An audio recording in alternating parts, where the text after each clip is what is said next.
మొత్తం వస్తున్న వార్తలు చూస్తుంటే కనుక ఒక చోట టీడీపీ రెబల్, అలాగే కొన్ని చోట్ల జనసేన రెబల్స్కి, మరికొన్ని చోట్ల స్వతంత్రులకి గుర్తు కేటాయించడం చూస్తుంటే 175 చోట్ల గ్లాస్ గుర్తుండే అవకాశాలు చాలా స్పష్టంగా కనిపిస్తున్నాయి. ఇప్పటివరకు ప్రాథమికంగా అందుతున్న సమాచారం అయితే తెలుగుదేశం రెబల్ మీసాల గీత విజయనగరంలో ఆమెకు గ్లాస్ గుర్తు కేటాయించారు. అలాగే జగ్గంపేట పాఠం శెట్టి సూర్యచంద్ర జనసేన రెబల్, మరి ఆయనకి గ్లాస్ గుర్తు. దీని మీద ప్రతిపక్షాలు ఆందోళన చేస్తున్నాయి. ప్రత్యేకించి కూటమి అయితే కొంత వరీడిగా కనిపిస్తుంది. అంటే ఒకవేళ ఈ స్వతంత్రులకి ఇది కేటాయించినంత మాత్రాన దాన్ని చూసి వాళ్ళు జనసేన అభ్యర్థులని ఖచ్చితంగా భావించి ఓటు చేసే వ్యవహారం అయితే ఈసారి ఉండకపోవచ్చు, కానీ ఎంతో కొంత నష్టం కలగచ్చు అనే ఒక అనుమానం అయితే వస్తుంది. ఈ అంశానికి సంబంధించి బిగ్ డిబేట్లో మనతో పార్టిసిపేట్ చేస్తున్నారు తెలుగుదేశం పార్టీ అధికార ప్రతినిధి డాక్టర్ ఏఎస్ రావు గారు. నమస్తే డాక్టర్ గారు. అలాగే సిహెచ్ కృష్ణాంజనేయులు గారు, political analyst and senior journalist. అలాగే రవికిరణ్ గారు, పెద్దిరెడ్డి రవికిరణ్ గారు, బీజేపీ అధికార ప్రతినిధి. ఇంకా పాదయాత్ర వెంకటేశ్వర రెడ్డి గారు, వైసీపీ అధికార ప్రతినిధి. నమస్తే వెంకటేశ్వర రెడ్డి గారు. టు స్టార్ట్ విత్ కృష్ణాంజనేయులు గారు, ఇది మనం ముందు నుంచి సందేహిస్తూ వస్తున్న విషయమే. ఎందుకంటే at the description of returning officers గుర్తుల కేటాయింపు అనేది జరగచ్చు. రిటర్నింగ్ ఆఫీసర్స్ని పాలక పక్షం ఏమన్నా ఇన్ఫ్లుయెన్స్ చేసే అవకాశం ఉంది అని అనుకుంటున్నారా? వాసుదేవన్ గారు నమస్తే. ప్యానల్ మెంబర్స్ అందరికి కూడా నమస్కారం. గాజు గ్లాస్ గుర్తు అనేటువంటిది జనసేనకి కామన్ సింబల్ గా ఎలక్షన్ కమిషన్ కేటాయించారు. కామన్ సింబల్ జనసేనకి ఎన్ని సీట్లలో వాళ్ళు పోటీ చేస్తే అన్ని సీట్లలో మాత్రమే కామన్ సింబల్ ఉంది. మిగతా చోట్ల అది ఓపెన్ సింబల్ గా ఉంటుంది. అది ఎవరికైనా దాన్ని కేటాయించేదానికి అవకాశం. ఎందుకు అని అంటే Janasena party only registered party మాత్రమే, గుర్తింపు ఉన్నటువంటి పార్టీ కాదు ఎన్నికల కమిషన్ దగ్గర. కాబట్టి ఇప్పుడు 21 అసెంబ్లీ స్థానాలు, 2 పార్లమెంటు స్థానాలకు సంబంధించినటువంటి విషయంలో గాజు గ్లాస్ గుర్తు జనసేనకు కేటాయిస్తారు. మిగతా చోట్ల వేరే పార్టీ వాళ్ళు కానివ్వండి, లేకపోతే జనసేన రెబల్స్ కానివ్వండి, ఎవరు పోటీ చేసినా సరే ఓపెన్ సింబల్స్ లో ఉండేటువంటి గాజు గ్లాసుని ఎవరైనా కోరుకునేదానికి అవకాశం ఉంది. ఆ విధంగా మిగతా వాళ్ళందరికీ కూడా గాజు గ్లాసు వచ్చేదానికి అవకాశం. దీనివల్ల ప్రధానంగా సమస్య ఎవరికి వస్తుంది అని అంటే, నేను అనుకుంటున్నాను జనసేన పార్టీకి ఈ విషయంలో పెద్ద ఇబ్బంది ఉండబోదు అని నేను అనుకుంటున్నాను. కానీ జనసేనకు మిత్రులైనటువంటి బీజేపీకి, తెలుగుదేశానికి ఖచ్చితంగా ఈ సమస్య ఉండవు. ఎందుకు జనసేనకి ఎందుకు సమస్య ఉంటుందంటే, జనసేన పోటీ చేసే చోట జనసేన గాజు గ్లాస్ గుర్తు వాళ్ళకి అవసరం, మిగతా వాళ్ళకి ఎవరికి రాదు.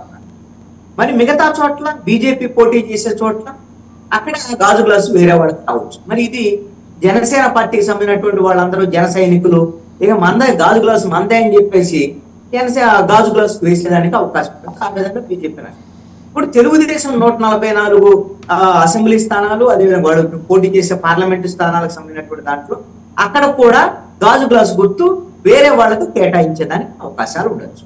దాని ద్వారాగా మరి తెలుగుదేశం పోటీ చేసేటువంటి ఆ స్థానాల్లో జన సైనికులు ఎవరైనా సరే గాజు గ్లాసు కింద వేస్తే ఖచ్చితంగా తెలుగుదేశం పార్టీ అవకాశం ఉంది. అయితే ఇక్కడ రాజ్యాంగము ఎంత చేయాలన్నా ఏం చేయాలన్నా సరే ఇది ప్రత్యేకంగా ఎన్నికల కమిషను ఇది వాళ్ళకి కేటాయిస్తుంది వీళ్ళకి కేటాయిస్తుంది అని అనడానికి ఏం లేదండి.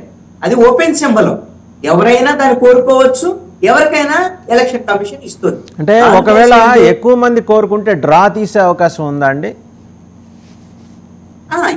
ఖచ్చితంగా డ్రా తీస్తారు. అదే మామూలుగా అయితేనేమో ఓపెన్ సింబల్స్ విషయంలో ఇప్పుడు జనసేనకి గాజు గ్లాస్ ఎలా వచ్చింది, ఫస్ట్ ఎప్పుడైతే ఈ ఓపెన్ సింబల్స్ రిలీజ్ చేశారో దాంట్లో ఫస్ట్ కమ్ ఫస్ట్ సర్వ్ అనమాట. జనసేన ముందు అప్లికేషన్ పెట్టుకున్నది కాబట్టి జనసేనకి కామన్ సింబల్ కింద గాజు గ్లాస్ ఇచ్చారు. దాని మీద రాష్ట్రీయ ప్రజా కాంగ్రెస్ అని మేడా శ్రీనివాస్ రాజమండ్రికి సంబంధించిన ఒక లాయర్ కోర్టు కూడా వెళ్ళినటువంటి విషయాన్ని మనం చూసాం. కోర్టు కూడా ఏం చెప్పింది, జనసేన వాళ్ళు ముందే అడిగారు ఎలక్షన్ కమిషన్ ని, కాబట్టి వాళ్ళకి ఫస్ట్ కమ్ ఫస్ట్ సర్వ్ కింద వాళ్ళకి ఇచ్చామని ఎలక్షన్ కమిషన్ చెప్పింది. అందుకని ఆ కేసుని కొట్టు వేసింది హైకోర్టు. మరి ఇప్పుడు అలాంటి పరిస్థితుల్లోనే గాజు గ్లాస్ కు సంబంధించినటువంటి విషయంలో ఎవరైనా ఓపెన్ సింబల్ గా వేరే వాళ్ళు అడిగితే వాళ్ళకి కేటాయించేదానికి అవకాశం. అయితే ఇక్కడ ఏమిటి అంటే అప్లై చేసే దాంట్లో నాకు తెలిసి అభ్యర్థి ఏమి గుర్తు కావాలి అనేటువంటి దాని మీద ఆప్షన్స్ అడుగుతారు. ఆ ఆప్షన్స్ అడిగేటువంటి దాంట్లో గాజు గ్లాసు గిన వాళ్ళకి అప్లై చేస్తే వాళ్ళకి కేటాయించాలా లేదనేటువంటి వాళ్ళ మీద ఎలక్షన్ అధికారులు నిర్ణయించి ఇచ్చేదానికి అవకాశం. ఇప్పుడు గాజు గ్లాసు మీరు ఎవరికి ఇవ్వద్దు, లేదంటే గాజు గ్లాసును పోల్చినటువంటి బకెట్ లేకుండా పెన్ స్టాండ్ ఇలాంటివి ఏవో ఉన్నాయి ఇవ్వద్దు అని అంటే కుదిరే పని కాదు. అవి ఓపెన్ సింబల్స్ లో ఉన్నాయి కాబట్టి వాటిని కేటాయించడంలో ఎన్నికల కమిషన్ లో అధికారులకు కుట్ర ఉంది. ఇలాంటి అంటే మాత్రం నేనేమంటాను అంటే ఇప్పుడు ఎన్నికల కమిషన్ కి సంబంధించినటువంటి ఈ అధికారులు ఎన్నికల విధుల్లో ఉండేటువంటి అధికారులందరూ కూడా ఆంధ్రప్రదేశ్ సంబంధించినటువంటి ఉద్యోగులే ఉంటారు, అధికారులే ఉంటారు కాదంటారు. కానీ ఎవరి పరిధిలో పనిచేస్తారు? ముఖ్యమంత్రి జగన్మోహన్ రెడ్డి ఆధీనంలో పనిచేయరండి. ముఖ్యమంత్రి జగన్ ఇప్పుడు మన పరిపాలన జరుగుతుంది ఎలక్షన్ కమిషన్ ఆధీనం. అందుకనే కదా కొంతమంది ఐపీఎస్ అధికారులను బదిలీ చేయండి, ఐఏఎస్ బదిలీ చేయండి అంటే బదిలీ చేస్తుంది ప్రభుత్వం కదా. జగన్మోహన్ రెడ్డి ఆధీనంలో లేదు ప్రభుత్వం. కాబట్టి ఇప్పుడు ఎలక్షన్ కమిషన్ అధికారులకు సంబంధించినటువంటి తీసుకునేటువంటి నిర్ణయాలన్నీ కూడా కేంద్ర ఎన్నికల కమిషన్ ఆదేశాల మేరకు తీసుకునేటువంటి నిర్ణయాలు. మరి నిజంగా వాళ్ళ యొక్క ప్రభుత్వమో లేదా కేంద్ర ప్రభుత్వమో వాళ్ళ యొక్క ప్రమేయమో వాళ్ళ ప్రభావం ఉంది అని అనుకోండి, కేంద్ర అధికారంలో ఉన్నటువంటి వాళ్ళు ఎవరు? బీజేపీ అధికారం. బీజేపీతో తెలుగుదేశం పొత్తులో ఉంది, జనసేన పొత్తులో ఉంది. మరి జనసేన పొత్తులో ఉంటే బీజేపీకి సంబంధించినటువంటి పెద్దలు ఒకవేళ ఎలక్షన్ కమిషన్ కి చెప్పి జనసేనకు అనుకూలంగా పనిచేయమని చెప్తారు తప్ప జనసేనకు వ్యతిరేకంగా పనిచేయమని చెప్పరుగా. ఎందుకంటే పవన్ కళ్యాణ్ చాలా సందర్భాల్లో చెప్పారు, నాకు మోడీ తెలుసు, నాకు అమిత్ షా తెలుసు అని వీళ్ళందరూ నాకు పై అధికారులు పైన బీజేపీ పెద్దలందరూ తెలుసు అని చెప్పినప్పుడు వాళ్ళందరూ మరి పవన్ కళ్యాణ్కి సహకరిస్తారు కదా. మరి అలాంటప్పుడు ఇప్పుడు కింది స్థాయి అధికారులు ఈ విధంగా వ్యవహరిస్తున్నారు, మా మీద కుట్రలు చేస్తున్నారు, మా గాజు గ్లాసు గుర్తుకు సంబంధించిన పోలిన పెన్ స్టాండ్ ఇస్తున్నారు, ఇలాంటి అదనంగా పత్రాలని చేర్పిస్తున్నారు పిఠాపురంలో. ఇవన్నీ అధికారులు ఎందుకు చేసేదానికి అవకాశం ఉంటుంది? కేంద్రంలో అధికారంలో ఉన్నటువంటి బీజేపీకి ఎలక్షన్ కమిషన్ కి ఆ విధంగా ఆదేశాలు ఇచ్చి వాళ్ళు ఏమైనా బెదిరిస్తే చేసేదానికి అవకాశాలు ఉంటాయేమో, లేకపోతే అలాంటి అవకాశాలు ఉండకపోవచ్చు అని నేను అనుకుంటున్నా. మరి ఇవంతా రాద్ధాంతం అంతా కూడా కేవలం రాజకీయ పరమైనటువంటి అంశాలుగా మాత్రమే ఉంటాయని ఇది ఎంత మేరకు నిలబడితే నేను చెప్పలేను. ఖచ్చితంగా గాజు గ్లాసుకు సంబంధించినటువంటి అంశం కూటమికి ఇబ్బంది కలిగించేటువంటి పరిస్థితి ఉంది. ఇప్పుడు మీరు మంగళగిరిలో చూడండి, అక్కడ రావు సుబ్రహ్మణ్యం అనేటువంటి వాళ్ళ పార్టీకి గాజు గ్లాస్ గుర్తు కేటాయించారు. అక్కడ జనసేన పార్టీ పోటీ చేయటం లేదు. అదే విధంగా ఇప్పుడు అక్కడ పోటీ చేసేటువంటి గాజు గ్లాస్ గుర్తుకి మరి జన సైనికులు ఓటేశారు అనుకోండి, మిత్రపక్షంగా ఉన్నటువంటి నారా లోకేష్ కి తెలుగుదేశం పార్టీకి ఇబ్బంది కలిగేటువంటి అవకాశాలు ఉండొచ్చు. అలాగే నాకు తెలిసి అయితే జనసేన పోటీ చేయనటువంటి 121 మినహా, అదే 21 అసెంబ్లీలు మినహా, 2 పార్లమెంట్ మినహా అన్ని చోట్ల గాజు గ్లాస్ గుర్తు ఎవరో ఒకరికి ఏదో ఒక చిన్న పార్టీకో లేకపోతే ఇండిపెండెంట్ అభ్యర్థులకో కేటాయించేదానికి అవకాశాలు ఉన్నాయి అనేటువంటి మాత్రం స్పష్టం. దీంట్లో కుట్రలో కుతంత్రాలు ఉంటాయని మాత్రం నేను అనుకోవటం. రైట్. ఒకసారి జనసేన అధికార ప్రతినిధి కీర్తన్ గారు కూడా జాయిన్ అయ్యారు. నమస్తే అండి కీర్తన్ గారు. సో సమస్య ఏంటంటే మీకు మీ మిత్రపక్షాలైన బీజేపీ తెలుగుదేశానికి ఈ ఇబ్బంది ఏర్పడింది. అయితే ఒక చోట అయితే మీ రెబల్కే జగ్గంపేటలోను పాటంశెట్టి సూర్యచంద్ర గారికి వారికి కేటాయించారు, మీసాల గీత గారికి విజయనగరంలో తెలుగుదేశం రెబల్ వారికి కేటాయించారు. ఇన్ దట్ వే తెలుగుదేశం కొంత సంతోషంగా ఉంటుంది, ఎందుకంటే వాళ్ళు రెబల్స్ని నుంచోబెట్టే కల్చర్ వాళ్ళకి ఉంది కాబట్టి. But end of the day మీరు ఇబ్బంది పడే ప్రమాదం స్పష్టంగా కనిపిస్తుంది కదా, దీన్ని ఎలా మీరు అడ్రస్ చేయబోతున్నారు పార్టీగా? ముందుగా మీకు అలాగే ప్యానెల్ పెద్దలకి అందరికీ నమస్కారం సార్. మీ అందరికీ తెలిసిన విషయమే, కొంచెం ఇబ్బంది కలిగించే అంశమే ఇది. బట్ ఎలక్షన్స్ అన్నాక సాఫీగా జరగాలి అని కోరుకుంటాను. అందులో భాగంగా ఇటువంటి మాకు ట్విస్టులు ఉంటాయని కూడా మేము ముందే ఊహించుకున్నాం. కాబట్టి ఇక్కడ 21 స్థానాల్లో అయితే సింబల్ ని బలంగా తీసుకుపోయే బాధ్యత ప్రతి ఒక్కరం తీసుకుంటూ ఉన్నాము. చాలా మందికి సింబల్ తెలియాల్సిన ప్రదేశాల్లో ఉన్నాయి, కొంతమందికి ఎందుకంటే పెద్ద పార్టీ కాబట్టి టీడీపీ సింబల్ బాగా తెలిసింది, కాంగ్రెస్ కూడా ఎక్కువ మందికి తెలిసింది. బట్ జనసేన అనేది కొత్తగా వచ్చిన పార్టీ లాగా ఫీల్ అయ్యి వాళ్ళకి కొంచెం తెలియకపోతుంది కొన్ని ఏరియాస్. అక్కడే మేము సింబల్ బాగా తీసుకొని వెళ్తున్నాం. అందులో భాగంగా ఇప్పుడు ఈ 21 స్థానాల్లో మిగతా స్థానాల్లో కూడా మా ఓటింగ్ ని దెబ్బతీస్తే విధంగా ఉంటుంది. కాబట్టి అక్కడ కూడా ఏదైతే పోటీ చేస్తుందో టీడీపీ పోటీ చేస్తుంది, టీడీపీ బీజేపీ పోటీ చేస్తుందో ఆ స్థానాల్లో కూడా ఈ సింబల్ ఉండదు, గ్లాస్ సింబల్ ఉండదు, ఓన్లీ టీడీపీ సైకిల్ గుర్తు, బీజేపీ కమలం గుర్తు ఉంటుందనే విషయాన్ని కూడా ఆ స్థానంలో బలంగా మనం తీసుకుపోవాల్సిన బాధ్యత మన పైన. ఎందుకంటే మిస్లీడ్ అయ్యి ఇక్కడ జనసేన పోటీ చేస్తుందేమో అన్న ఇంటెన్షన్ లో ఎవరైతే ఈ క్యాండిడేట్స్ నామినేటెడ్ ఇండిపెండెంట్ క్యాండిడేట్స్ పోటీ చేస్తున్నారో స్వతంత్ర సింబల్ గా ఉండడం వల్ల అందరూ దాన్ని యూజ్ చేసుకోవచ్చు. అండ్ మిస్లీడ్ చేసే అవకాశం కూడా వైసీపీ ఎక్కువ తీసుకునే ఆలోచనలో కూడా ఉంది అనే థింకింగ్ లో మేము కూడా ఉన్నాం. ఎందుకంటే కొంతమంది ఎక్కడైతే పవన్ కళ్యాణ్ గారు నిలబెట్టామో అదే ప్లేస్ లో పవన్ కళ్యాణ్ గారి ఇనిషియల్ తో కూడిన మనుషులు, అంటే కే పవన్ కళ్యాణ్ గారు అని వచ్చేలాగా ఉండే మనుషులు తెచ్చి మరి అక్కడ నామినేషన్ వేయిస్తున్నారు. అండ్ చాలా ప్లేసెస్ లో ఏ ఆస్పిరెంట్ అయితే మా వాళ్ళు ఉంటారో వాళ్ళ పేరుతో పోలిన వాళ్ళని కూడా ఇచ్చి అక్కడ స్వతంత్ర సింబల్ గా కూడా నిలబెట్టేస్తున్నారు. సో ఇది మనం చూస్తూనే ఉన్నాం. కాబట్టి ఇటువంటివి మిస్లీడ్ అయ్యి మన ఓట్ బ్యాంక్ టర్న్ అవ్వకుండా, లేకుంటే ఆ ఓట్ బ్యాంక్ యూటిలైజ్ చేసుకోవాల్సిన ఆవశ్యకత ఉన్న చోట మిస్లీడ్ అవ్వకుండా ఉండడం కోసం మేము మా సింబల్ అయితే బలంగా తీసుకునేందుకు ఎక్కడైతే మేము పోటీ చేయట్లేదు అక్కడ ఏ వ్యక్తి అయితే పోటీ చేస్తున్నారంటే టీడీపీ నుంచా బీజేపీ నుంచా అక్కడ ఆ సింబల్ ని కూడా బలంగా తీసుకుపోయే ప్రయత్నం అయితే చేస్తున్నాం సార్. కన్ఫామ్ గా దాంట్లో అయితే మేము సఫలీకృతం అవుతామని మా నమ్మకం కూడా ఉంది. ఇప్పుడు మీరు 21 కాబట్టి మీకు పెద్ద ఇబ్బంది లేదు, కానీ మీరు ప్రచారం చేయాల్సిన బాధ్యత మీద ఎక్కువ ఉంది. ఎందుకంటే 144 చోట్ల మీరు చెప్పుకోవాలి, బీజేపీ పోటీ చేసి 21 చోట్ల మీరు చెప్పుకోవాలి. అంటే ఉన్న ఉద్యోగానికి తోడు మీకు వాల్యూ యాడెడ్ సర్వీస్ ఇది. ఇప్పుడు ఈ 10 రోజుల్లో మాది కాదండి ఆ గ్లాస్ గుర్తు అని చెప్పి ఇప్పుడు మాదండి అని చెప్పుకోవడంలో ఉండే ఆనందం మాది కాదని పదే పదే చెప్పుకోవడంలో చాలా ఇబ్బంది కదా. ఇది ఇప్పుడు కరువు కాలంలో అధిక మాసం అంటారు కరెక్ట్గా. ఇప్పుడు మీకున్న సమస్యలకి ఇప్పుడు వెళ్ళి చెప్పడం, పైగా కొన్ని చోట్ల మీ వాళ్ళు ఊరుకోవట్లే. ఇదేదో ఎలక్షన్ కమిషన్ కుట్ర చేసింది, అధికారులు కుట్ర చేసి ఎందుకు చేస్తారండి వాళ్ళకి? ఇదే పొద్దున్న లేస్తే మీ మీద కుట్రలు చేయడం ఒక్కటే వాళ్ళ ఉద్యోగాలు కాదు, వేరే ఉంటాయి ఉద్యోగాలు చేసి మళ్ళీ కుట్రలు చేయాలంటే వాళ్ళ they must be paid additionally. ఒకవేళ ఆ లెక్కలో చూసినా నిన్న రాత్రి నుంచి చూస్తున్నాం కదా సోషల్ మీడియాలో ఏంటో విపరీతమైన ట్రోలింగ్స్. వాళ్ళు ఏదో కుట్ర పన్నారు. ఎందుకు? ఎలక్షన్ కమిషన్ చేతిలోకి వెళ్ళిపోయింది ఈరోజు ప్రభుత్వం. వాళ్ళు ఏం చెబితే అది డైరెక్ట్ చేయాల్సిందే. ఇప్పుడు డ్రా తీసే ఫెసిలిటీ ఒకటి ఉంది, డ్రా తీసి ఇస్తారు at the description of the returning officer, అది జరుగుతుంది. రిటర్నింగ్ ఆఫీసర్ జగన్మోహన్ రెడ్డి గారి ప్రభావానికి లోనే పనిచేస్తున్నాడని ఆరోపిస్తే అది ఎక్స్ట్రీమిటీ అనమాట. అది ఇంకా అది పరాకాష్ట, అవునా కదా? అలా ఆ విషయం అయితే కూడా ఖండిస్తారు. బట్ ఇంకొక విషయం ఏంటంటే ఎక్కడైతే మన అభ్యర్థులు నిలబడుతున్నారో అదే చోట మారు పేర్లతో నిలబెట్టడం కదా కుట్ర అయితే అవుతుంది. ఇప్పుడే ఉందండి, 50 ఏళ్ళ నుంచి చూస్తూనే ఉన్నాం మారు పేద దగ్గుపాటి వెంకటేశ్వర, కృష్ణాంజనేయులు గారికి బాగా తెలుసు. దగ్గుపాటి వెంకటేశ్వరరావు 15 మంది పోటీ చేశారు లాస్ట్ టైం, గుర్తుందా మీకు? ఆయన కంటెస్టేషన్ చాట అలా 15 మంది దగ్గుపాటి వెంకటేశ్వరరావు పోటీ చేశారు. మరి అప్పుడేం చెప్తారు?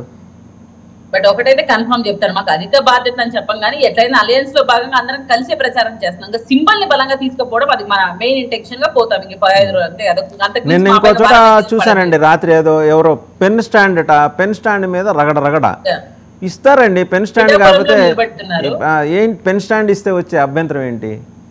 ఇప్పుడు టీఆర్ఎస్ కొంతమంది వయసు అయిపోయిన వాళ్ళు పెద్దవాళ్ళు మిస్లీడ్ అవుతారు. సరే బకెట్ గుర్తు కూడా ఉంది, కొంతమంది స్వతంత్ర అభ్యర్థిగా నిలబడుతున్నారు. బకెట్ సింబల్ జనసేన సింబల్ కి ఈక్వల్ గా ఉన్నప్పుడు కొంచెం మిస్లీడ్ అవుతారు వయసు అయిపోయిన వాళ్ళు. కొంచెం మంది తెలియదు కాబట్టి ఏ సింబల్ అనేది అక్కడ కొంచెం కంగారు వస్తుంది మన ఓట్. బట్ ఇవాళ రేపు సోషల్ మీడియా సెన్సిటైజేషన్ పెరిగిన తర్వాత అలాంటి సమస్య పెద్దగా ఉండకపోవచ్చు అనుకుంటున్నాను.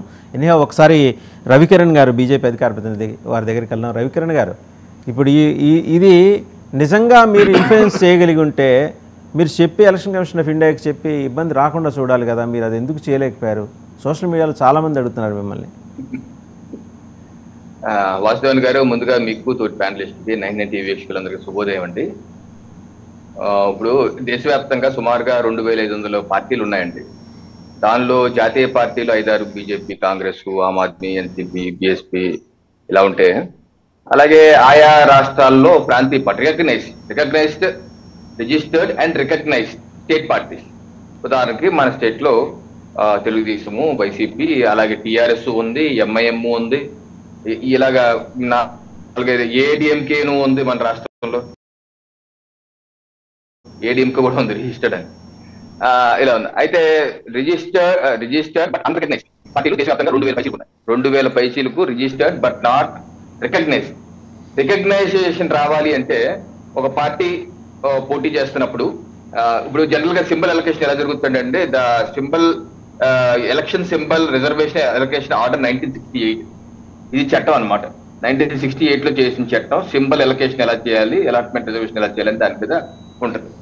ఏదైనా ఒక పార్టీ కొత్తగా పెట్టుకున్నప్పుడు ఆ పార్టీకి ఆయా అసెంబ్లీ ఆయా స్టేట్ లో 10% కన్నా ఎక్కువ చోట్ల పోటీ చేస్తాను అంటే వాళ్ళు ఏం చేయాలంటే ప్రొఫార్మా 10B ఇవ్వాలి. ప్రొఫార్మా 10B అనమాట. ఇది ప్రొఫార్మా. ఇది ప్రొఫార్మా 10B ఇచ్చి మేము పలానా అవసరమైతే పలానా అసెంబ్లీలు కూడా పోటీ చేస్తున్నాం, సో విచ్ ఈస్ అబౌట్ 10%, లేకపోతే అన్ని చోట్ల పోటీ చేస్తున్నాం, సో మాకు మీ ఫ్రీ సింబల్లో 1, 2, 3, 4 అని ఒక ప్రిఫరెన్షియల్ ఆర్డర్ లో సింబల్స్ అడుగుతారు. లేకపోతే వాళ్ళు సొంతంగా ఒక సింబల్ డిజైన్ చేసుకుని ఆ డిజైన్ కూడా ఇవ్వచ్చు. అలా ఇచ్చేటట్లయితే అప్పుడు ఎలక్షన్ కమిషన్ వాళ్ళకు ఒక సింబల్ అలొకేట్ చేసేస్తారు ఆ ఎలక్షన్ వరకు. కానీ ఆ ఎలక్షన్ రిజల్ట్ వచ్చాక కనీసం ఆ పార్టీకి 6% ఓట్లు రావాలి. 6% కనుక ఓట్లు దాటితే ఆ సింబల్ వాళ్ళకి ఫరెవర్ అలొకేట్ చేస్తారు. మళ్ళీ ఎప్పుడన్నా 6% కన్నా తగ్గితే అప్పుడు మళ్ళీ ఫ్రీ పూల్కి వెళ్తారు. కానీ 6% కన్నా దాటితే మాత్రం వాళ్ళకి అలొకేట్ చేస్తారు.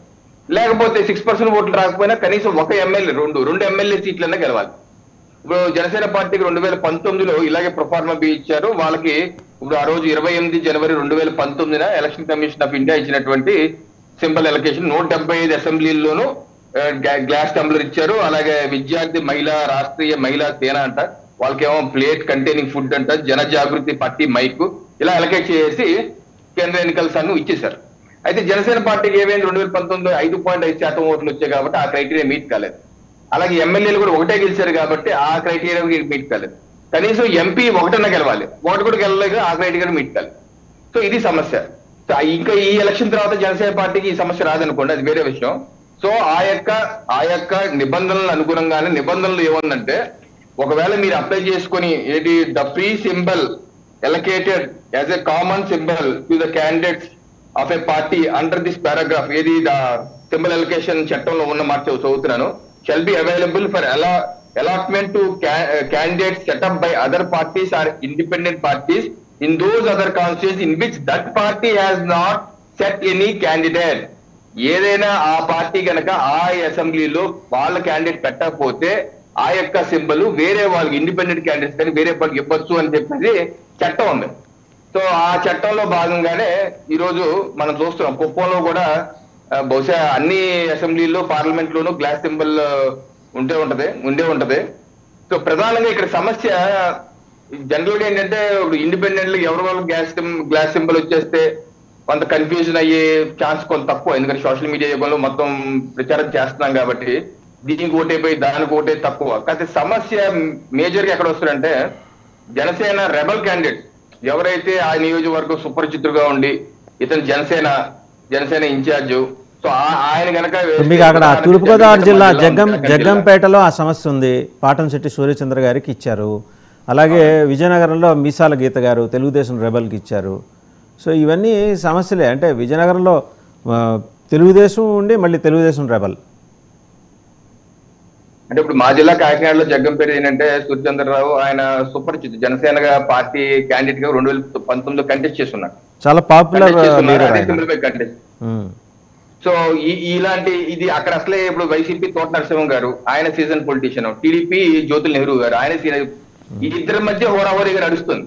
అందులో జ్యోతిలో నెహ్రూ గారికి పాతంశెట్టి సూర్య గారికి గొడవలు కూడా అయినాయి. ఆ సందర్భంలో ఆయన నిరాధ్యక్షులు చేశారు, పార్టీ కూడా జనసేన పార్టీ అతను సస్పెండ్ చేశారు అనుకోండి. కాబట్టి ఏంటంటే సూర్యచంద్రరావు ఇప్పుడు అక్కడ కీన్ కంటెస్ట్ ఉంది. కీన్ కంటెస్ట్ మధ్యలో ఇప్పుడు ఈయన డ్రా వచ్చింది. యాక్చువల్ ముగ్గురు అడిగారు, మీ ఇందాక ప్రశ్నకి ముగ్గురు ఇండిపెండెంట్ క్యాండిడేట్లు గ్లాస్ అడిగితే డ్రా తీస్తే సూర్యచంద్రరావుగా వచ్చింది. సూర్యచంద్రరావుకి వచ్చింది. ఆయన భగవంతుడు నాతో అన్నాను, నేను గెలిపించి జనసేనకి పవన్ కళ్యాణ్ గారికి బహుమతికి ఇస్తా అని చెప్పి స్టేట్మెంట్. ఇప్పుడు అటువంటి చోట ఒక కొంచెం కీన్ కంటెస్ట్ ఉంది, అందులో అతను సుపరిచితుడు, ఆ తర్వాత కొంతవరకు ఏదో సానుభూతి ఏదో ఉంటది ఆ నియోజకవర్గంలో. సో ఎంత చీలిస్తే అంత వైసీపీకి అడ్వాంటేజ్. ఇప్పుడు ఆ నియోజకవర్గంలో చెప్తాను మీకు, 2009లో తోట నరసింహం గారు కాంగ్రెస్ క్యాండిడేట్ అయితే పిఆర్పి తరఫున బహుశా జ్యోతి నెహ్రూ గారు అనుకుంటా. అయితే పిఆర్పికి వచ్చింది రైల్ ఇంజన్. అయితే నరసింహ గారు సీనియర్ పొలిటీషియన్, ఆయన ఏం చేశారు ఒక క్యాండిడేట్ కి రోడ్ రోలర్ సింబల్ అలకెట్ చేసే విధంగా రోడ్ రోలర్ సింబల్ అలకెట్ అయింది. ఆ రోడ్ రోలర్ కి సింబల్ కి 500-600 ఓట్లు పోలేని వాసుదేవన్ గారు నరసింహ గారు 300 ఓట్లతో గెలిచారు. 300 ఓట్లతో గెలిచారు. 500-600 ఓట్లు కనుక పిఆర్పికి రైల్ ఇంజన్ గెలుంటే నెహ్రూ గారు గెలిచేవాళ్ళు. సో కొన్ని ఏంటంటే 200 ఓట్లు 100 ఓట్లు గెలిచే నియోజకవర్గాలు ఉంటాయి తప్పనిసరిగా. అలాంటి సిచ్యువేషన్ లో మాత్రం ఇలాగా ఏది గాజు గ్లాసు ఏది పార్లమెంట్ లో కూడా ఉంది. ఇప్పుడు అనకాపల్లి పార్లమెంట్ లో కూడా గాజు గ్లాస్ సింబల్ ఉంది. సో ఈ రోజు మనం గాజు గ్లాస్ సింబల్ ఆల్రెడీ సుపరిచితం అయిపోయింది. 2019 ఎన్నికల్లో వాళ్ళన్ని ఆల్మోస్ట్ 140 స్థానాల్లో అసెంబ్లీ పోటీ చేశారు కాబట్టి అది వెళ్ళిపోయింది. సో ఇది ఏమన్నా జనసేన రెబల్స్ గా ఉన్న చోట అయితే ప్రమాదం గట్టిగా ఉంటది. జనసేన రెబల్స్ కాదు, టీడీపీ రెబల్స్ అనే చోట కొంత ప్రమాదం తక్కువగా ఉన్నా ఓవరాల్ గా అయితే కొంత ఇబ్బంది పెట్టే వాతావరణమే. అయితే దీన్ని అధిగమిస్తాం. తప్పనిసరిగా డోర్ టు డోర్ క్యాంపెయినింగ్ గట్టిగా చేసి ఆ రకంగా కన్ఫ్యూజ్ కావద్దని చెప్పేసి, ఎందుకంటే తప్పదు, మనం ఈ ఎలక్షన్ వరకు ఈ సమస్య ఉండదు. తర్వాత నుంచి నాకు తెలిసి ఈ సమస్య ఉండదు. మేమైతే ఛాలెంజ్ తీసుకొని గట్టిగా క్యాంపెయినింగ్ చేస్తాం. పాజిటివ్ గారు. రైట్. టీడీపీ అధికార ప్రతినిధి డాక్టర్ రావు గారు, ఏశ్వరావు గారు, మీకు కూడా ఈ సమస్య వచ్చింది చూసారా? విజయనగరంలో మిసాల గీత గారు, మీ రెబల్, ఆవిడకి గాజు గ్లాస్ ఇచ్చారు. సో విజయనగరంలో రాజుగారి డాటర్ ఆవిడ, అశోక్ రాజు డాక్టర్ ఆవిడ కంటెస్ట్ చేస్తున్నారు టీడీపీ నుంచి. అవతలేమో మరి వైసీపీ కూడా గట్టి క్యాండిడేటే. ఇది చికాకు కలిగించే వ్యవహారం కదా. అన్ని సమస్యలు మీకే ఎందుకు వస్తున్నాయి? అట్లని కాదు వాసుదేవ్ గారు, ఇదేంటంటే జనసేన ఒక రిజిస్టర్డ్ పార్టీ, అన్రికగ్నైజ్డ్గా ఉంది కాబట్టి ఇప్పుడు రవికిరణ్ గారు చెప్పినట్టు ఒక శాతం ఓట్లు కానీ, 2 ఎమ్మెల్యేలు కానివ్వండి, ఒక ఎంపీ కానీ, అలాంటి క్రైటీరియా వాళ్ళు రీచ్ అవుతే అది పర్మనెంట్గా వాళ్ళకే అవుతుంది. వేరే స్థానాల్లో పోటీ చేయనప్పటికి కూడా వాళ్ళకే ఉంటుంది. కానీ ఎలక్షన్ కమిషన్ యొక్క నిబంధనల ప్రకారంగా వాళ్ళకి ఆ కేటగిరీ రీచ్ కాలేదు కాబట్టి ఈ జనసేన పోటీ చేస్తున్న స్థానాల్లో ఆ సింబల్ అనేది జనసేనకు ఉంటుంది. తర్వాత మిగతా నియోజకవర్గాలు అవుట్ ఆఫ్ 21 ప్లేస్ ఈ 1 పార్లమెంట్ వదిలేసి మిగతా ఫ్రీ సింబల్ కింద పెట్టారు. దీంట్లో ఇబ్బందికరం అయ్యే విషయం కొద్దిగా కన్ఫ్యూజన్ అయ్యే ఉంటుంది. కానీ ఏమవుతుందంటే కొన్ని విషయాలలో ఇప్పుడు ఏ నియోజకవర్గాలు అయితే గ్లాస్ మనకు సంబంధం లేదో, జనసేన కానీ కూటమికి సంబంధం లేని నియోజకవర్గాల్లో ఈవీఎం ప్యాటర్న్ అనేది, ఈవీఎం నంబర్ ఎక్కడ వస్తుందో అలర్ట్ అవుతుందో ఆ నంబర్ 4 నంబర్ 1, 4 నంబర్ 1, 3 నంబర్ 1 అలా ప్రత్యేకంగా కొంచెం ప్రచారం చేయాల్సిన అవసరం ఉంటుంది.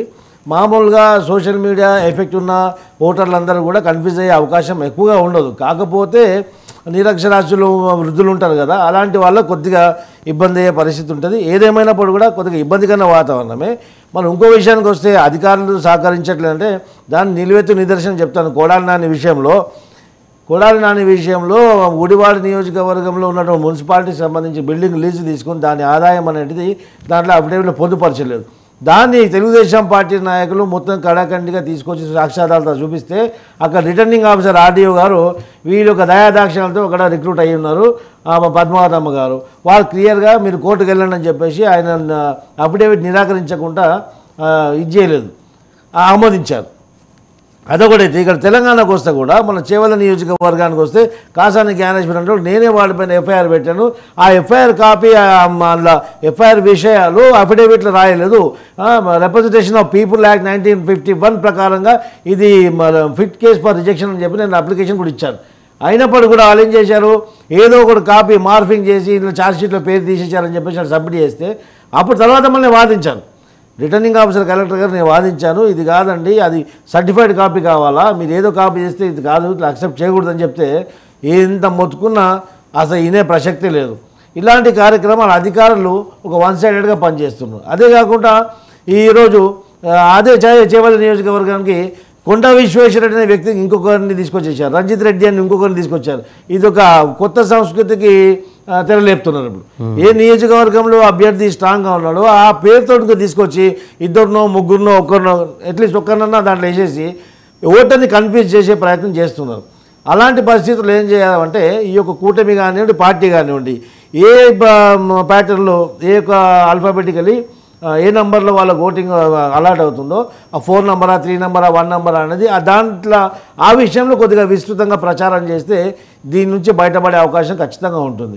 ఏదేమైనప్పటికీ కూడా అధికార పార్టీకి కొమ్ము కాస్తున్నారు కింది స్థాయి అధికారులు అనేది అది కడాఖండిగా వాస్తవం. అది కొన్ని నియోజకవర్గాలు అయితే వాస్తవం, దాన్ని ప్రత్యక్షంగా నేనే చూశాను. ఇప్పుడు ఆంధ్రప్రదేశ్లో అంటే వైసీపీకి అనుకూలంగా పనిచేస్తున్నారని మీ ఆరోపణ అనుకోవచ్చు. ఇక్కడ మీకు అనుకూలమైన ప్రభుత్వమే కదా తెలంగాణలో ఉన్నది, వాళ్ళు ఎందుకు అనుకూలంగా పనిచేస్తారు? అనుకూలంగా ప్రభుత్వం కాదు, జ్ఞానేశ్వరికి అనుకూలంగా ఎందుకు చేస్తారు? మొన్నటి వరకు ఉన్నటువంటి బీఆర్ఎస్ ప్రభుత్వం ఉన్నటువంటి లంచగుండులందరూ కూడా ఇప్పటి కూడా అదే స్థానాల్లో ఉన్నారు.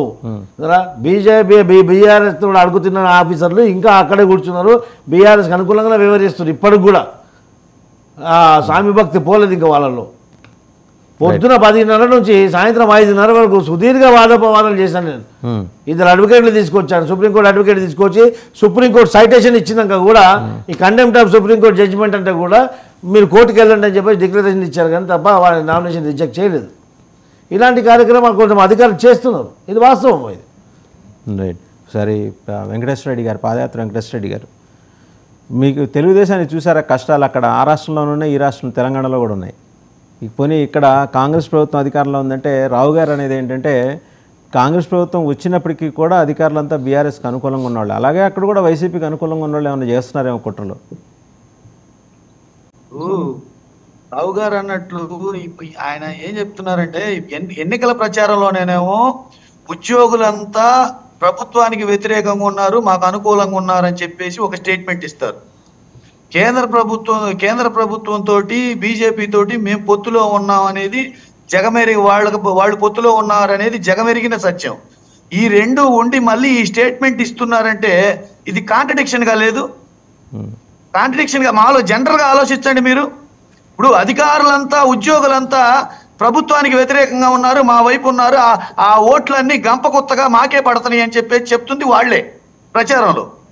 ఇప్పుడేమో అధికారులు మా మాట వినట్లేదు, లోకల్ ప్రభుత్వం జగన్మోహన్ రెడ్డి గారు మాట వింటున్నారని చెప్తుంది వాళ్లే.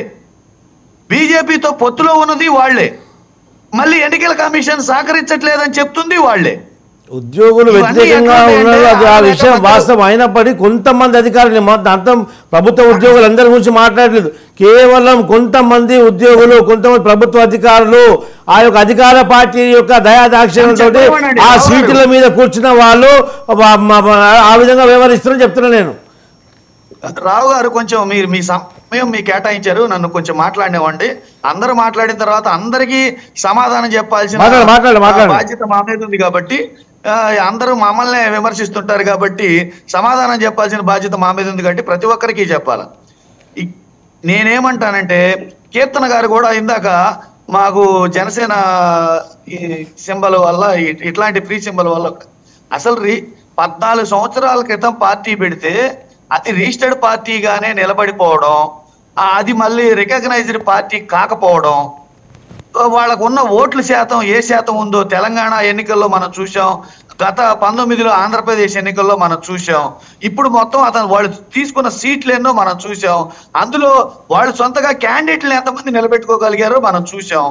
ఇవన్నీ చూసిన తర్వాత ఈ సింబల్ ఏదో వచ్చింది, ఆ సింబల్కి ఇలా వచ్చింది, మా ఓటు అసలు వాళ్ళకున్న ఓటు శాతం ఎంత అండి, అందులో సీలేది ఎంత అండి, అందులో వాళ్ళకు వచ్చే ఎఫెక్ట్ ఎంత అండి, 19లో వాళ్ళకున్న ఓటు శాతం ఎంత ఉంది, తెలంగాణలో వాళ్ళు పోటీ చేస్తే వాళ్ళకున్న ఓటు శాతం ఎంత ఉంది, వాళ్ళు గెలిచిన సీట్లన్నీ, ఇప్పుడు వాళ్ళు అసలు పొత్తులో వాళ్ళు తీసుకున్న సీట్లన్నీ, అందులో వాళ్ళు సొంతగా నిలబెట్టుకున్న క్యాండిడేట్లు ఎంతమంది, పారాజుట్ ద్వారా వచ్చిన వాళ్ళు ఎంతమంది, ఇవన్నీ ఆడలేక మధ్యలో ఓడు అంటారు.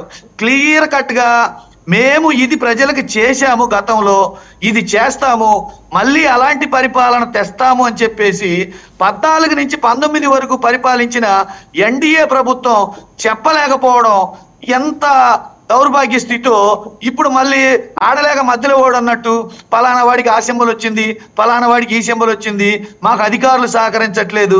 ఇవన్నీ ఏంటంటే మేము ప్రజలు మమ్మల్ని ఆదరించట్లేదు కాబట్టి, మేము ఎలాగో ఓడిపోతున్నాం కాబట్టి ఇలాంటి వంకలే చెప్పాలి. స్ట్రైట్ గా ప్రజలకి మేము ఇది చేశాము, ఇది చేస్తాము, మేము అధికారంలోకి వస్తే ఇది చేస్తామని చెప్పగలిగితే ఈ పరిస్థితి రాదు కదండి.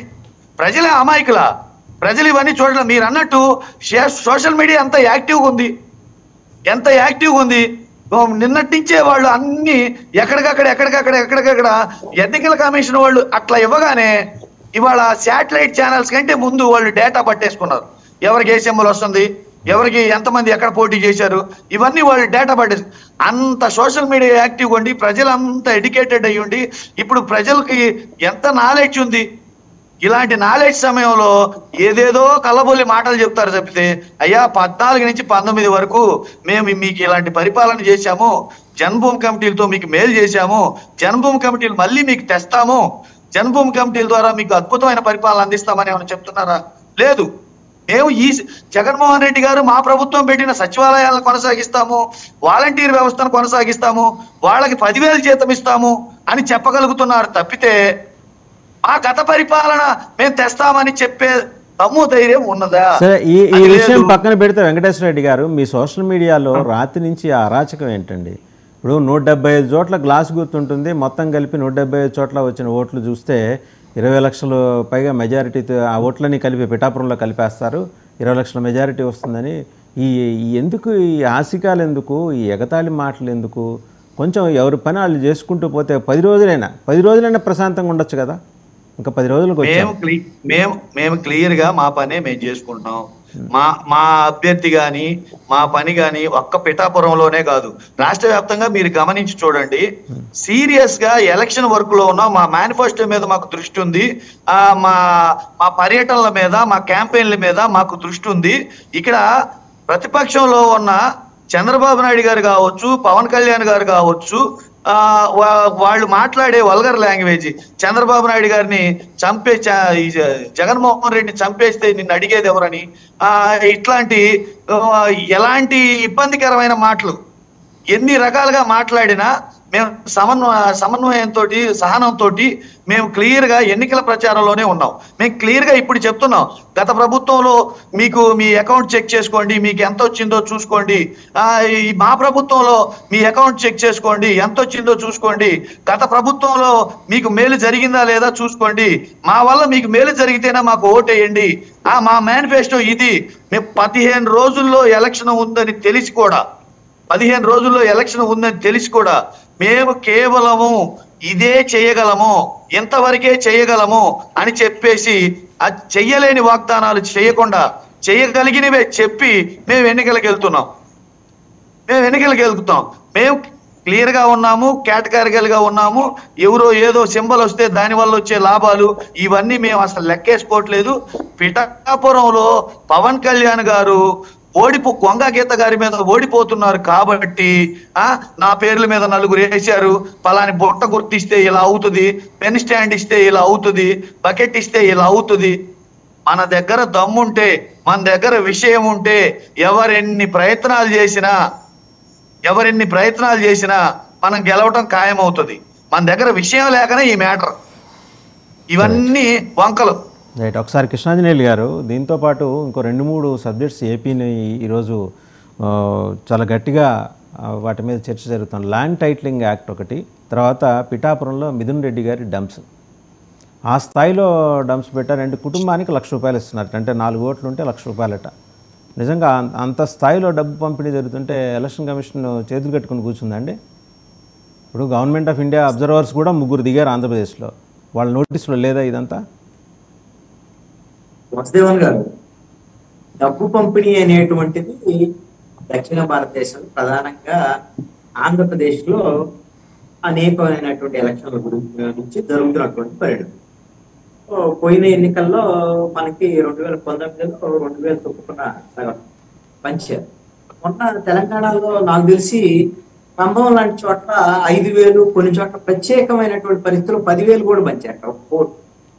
మరి ఇప్పుడు ఆంధ్రప్రదేశ్లో మరి ఓటు రేటు ఎంతకు పోతుందో తెలియదు. ఇది అన్ని పార్టీల్లో ఉంది. నేను వైఎస్ఆర్ కాంగ్రెస్ పార్టీయా, తెలుగుదేశమా, లేదా బీజేపీయా, జనసేన, అందరూ జనసేన కూడా ఏమి వాళ్ళేమి డబ్బులు లేనటువంటి రాజకీయాలు చేయడానికి వాళ్ళు కూడా సిద్ధంగా లేరు. పవన్ కళ్యాణ్ ఆల్రెడీ చెప్పారు కదా, అందరితో పాటే సిద్ధంగా లేరు, కానీ డబ్బులు పంచేంతటి రాజకీయం చేసేంతటి సంసిద్ధత కూడా వాళ్ళకి లేదు కదా. ఏ సంసిద్ధత లేకపోవడానికి ఏమైందంటే, డబ్బులు ఎంతమందికి ఉన్నాయి?